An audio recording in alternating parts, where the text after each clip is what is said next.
আসসালামু আলাইকুম। আসসালাম বাবু, তোমার নাম কি? আমার নাম ধ্রুবধর। তাই তুমি কোন স্কুলে পড়ো? Nimtala high school. Nimtala high school. তোমার ভবিষ্যৎ পরিকল্পনা কি? আমার ভবিষ্যৎ পরিকল্পনা হচ্ছে আমি একজন ইঞ্জিনিয়ার হব। ইঞ্জিনিয়ার হবা? ও, তোমাকে কিছু প্রশ্ন করি, ঠিক আছে? ও আচ্ছা, ঠিক আছে। বাংলাদেশের একমাত্র সর্ববৃহৎ মানসিক হাসপাতাল কোথায় অবস্থিত? পাবনা। পাবনা। গুড। বরিশাল জেলা কিসের জন্য বিখ্যাত? মাছ, ইলিশ মাছ ও কাঁঠালের জন্য বিখ্যাত। ও আচ্ছা, good. বাংলাদেশের কোন জেলাকে বাংলার শস্যক্ষেত্র বলা হয়? বরিশাল। বরিশাল। ও ঠিক আছে। বাংলাদেশের কোন জেলাকে 360 আউলিয়ার জেলা বলা হয়? সিলেট। সিলেট। Good. বাংলাদেশের প্রধান বাণিজ্যিক এলাকা কোনটি? ঢাকা ও চট্টগ্রাম। ঢাকা ও চট্টগ্রাম। Good.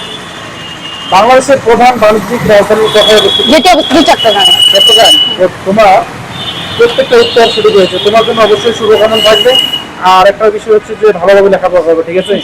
ভালোভাবে যদি লেখাপড়া না করো তাহলে কিন্তু তুমি ইঞ্জিনিয়ার হতে পারবে না, তাই না? এখন কথা হচ্ছে আমাদেরকে তো ইতিহাস পড়তে হবে, তাই না? ইতিহাস করতে গেলে অবশ্যই কিন্তু প্রচুর লেখাপড়া করতে হবে, ঠিক আছে? হ্যাঁ, অবশ্যই। ওকে, ভালো থাকো। Thank you.